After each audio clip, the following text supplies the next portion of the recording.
एक बार नारद जी को यह अभिमान हो गया कि उनसे बढ़कर इस पृथ्वी पर कोई दूसरा भगवान विष्णु का भक्त नहीं है। उनका व्यवहार भी इस भावना से प्रेरित होकर कुछ बदलने लगा। वे भगवान के गुणों का गान करने के साथ साथ अपने सेवा कार्यों का भी वर्णन करने लगे।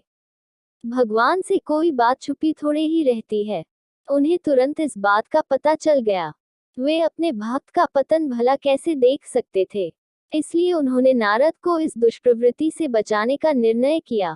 एक दिन नारद जी और भगवान विष्णु साथ साथ वन में जा रहे थे। अचानक विष्णु जी एक वृक्ष के नीचे थककर बैठ गए और बोले, भाई नारद जी, हम तो थक गए हैं, प्यास भी लगी है, कहीं से पानी मिल जाए तो लाओ। हमसे तो प्यास के मारे चला नहीं जा रहा है, हमारा गला सूख रहा है। ये सुनकर नारद जी तुरंत सावधान हो गए। उनके होते हुए भगवान भला प्यासे रहें। वे बोले, भगवान अभी लाया, आप थोड़ी देर प्रतीक्षा करें।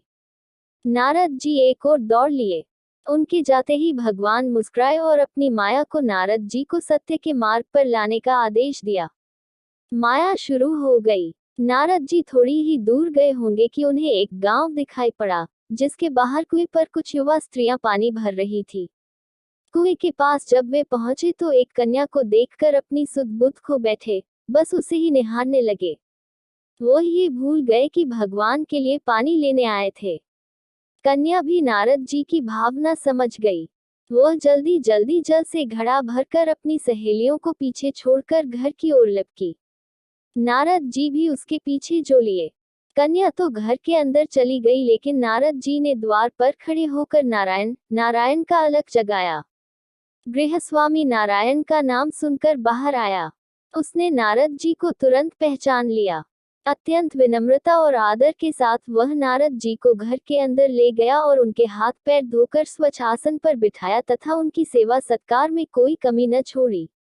उनके आगमन से अपने को धन्य बताते हुए गृहस्वामी ने अपने योग्य सेवा के लिए आग्रह किया। नारद जी बोले, आपके घर में जो आपकी कन्या जल का घड़ा लेकर अभी अभी आई है, मैं उससे विवाह करना चाहता हूँ। नारद जी की बात सुनकर गृहस्वामी एकदम चकित रह गया, लेकिन उसे प्रसन्नता भी हुई कि मेरी कन्या एक ऐसे महान योगी तथा संत के पास जाएगी। उसने स्वीकृति प्रदान कर दी और नारद जी को अपने ही घर में रख लिया।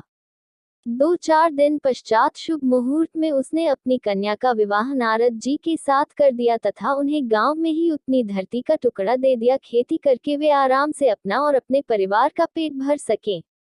अब नारद जी की बिना एक खूंटी पर तंगी रहती, जिसकी ओर उनका ध्यान बहुत कम जाता। अपनी पत्नी के आगे नारायण को वे भूल गए। दिन भर खेती में लगे रहते, कभी हल चलाते, कभी पानी देते, कभी बीज बोते, तो कभी निराई गुड़ाई करते। जैसे जैसे पौधे बढ़ते उनकी प्रसन्नता का पारावार न रहता। फसलें हर वर्ष पिकती कितती, अनाज से उनके कोठार भर जाते। नारद जी गांव के एक संपन्न किसान माने जाने लगे। वर्ष दर वर्ष बीतते चले गए और नारद जी की गृहस्थी भी बढ़ती चली गई। 3-4 लड़के लड़कियां भी हो गए। अब नारद जी को एक क्षण की भी फुर्सत नहीं मिलती थी। वे हर समय बच्चों के पालन पोषण तथा पढ़ाई लिखाई में लगे रहते अथवा खेत में काम करते रहते थे। अचानक एक बार तेज बारिश हुई, जिसने कि दिनों तक बंद होने का नाम ही नहीं लिया। बादलों की गरज और बिजली की कड़क ने सबके हृदय में भय उत्पन्न कर दिया। मूसलाधार वर्षा ने गांव के पास बहने वाली नदी में बाढ़ की स्थिति पैदा कर दी। चारों ओर पानी ही पानी फैला गया। कच्चे पक्के सभी मकान ढहने लगे। घर का सामान बह गया। पशु भी डूब गए। उनके व्यक्ति मर गए। गांव में त्राही त्राही मच गई। नारद अब क्या करें? उन्होंने भी घर में जो थोड़ा कीमती सामान बचा था उसकी गठरी बांधी और अपनी पत्नी तथा बच्चों को लेकर जान बचाने के लिए पानी में से होते हुए बाहर निकलने लगे। नारद जी बगल में गठरी थौमे, एक हाथ से एक बच्चे को पकड़े और दूसरे हाथ से अपनी पत्नी को संभाले हुए थे। पत्नी भी एक बच्चे को गोद में और एक का हाथ पकड़े धीरे धीरे आगे बढ़ने लगी। पानी का बहाव अत्यंत तेज था तथा ये भी पता नहीं चलता था कि कहाँ गड्ढा है और कहाँ टीला। अचानक नारद जी ने ठोकर खाए और गठरी बगल से निकलकर बह गई। नारद जी गठरी कैसे पकड़ते? दोनों हाथ तो घिरे थे। मन महसूस कर सोचा फिर कमा लेंगे। कुछ दूर जाने पर पत्नी एक गड्ढे में गिर पड़ी और गोद का बच्चा छूटकर बह गया। पत्नी बहुत रोई, लेकिन क्या हो सकता था। धीरे धीरे और दो बच्चे भी पानी में बह गए। उन्होंने बहुत कोशिश की बचाने की, लेकिन कुछ न हो सका। दोनों पति पत्नी बड़े दुखी, रोते कलपते, एक दूसरे को सांत्वना देते कोई ऊंची जगह ढूंढते रहे। एक जगह आगे चलकर दोनों एक गड्ढे में समा गए। नारद जी तो किसी प्रकार गड्ढे में से निकल आए, मगर उनकी पत्नी का पता कहीं नहीं चला।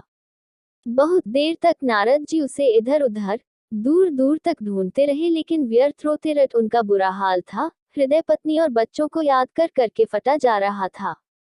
उनकी तो सारी गृहस्थी उजड़ गई थी। बेचारे क्या करें, किसी कौन से अपने भाग्य को या भगवान को। भगवान का ध्यान आते ही नारद जी के मस्तिष्क में प्रकाश फैल गया और पुरानी सारी बातें याद आ गईं। वे किस लिए आए थे और कहाँ आ गए। ओहो, भगवान विष्णु तो उनकी प्रतीक्षा कर रहे होंगे। वे तो उनके लिए जल लेने आए थे और यहाँ गृहस्थी बसाकर बैठ गए। वर्षों बीत गए गृहस्थी को बसने में और फिर सब नष्ट हो गया। क्या भगवान अब भी मेरी प्रतीक्षा में उसी वृक्ष के नीचे बैठे होंगे। ये सोचते ही बाढ़ नदारद हो गई।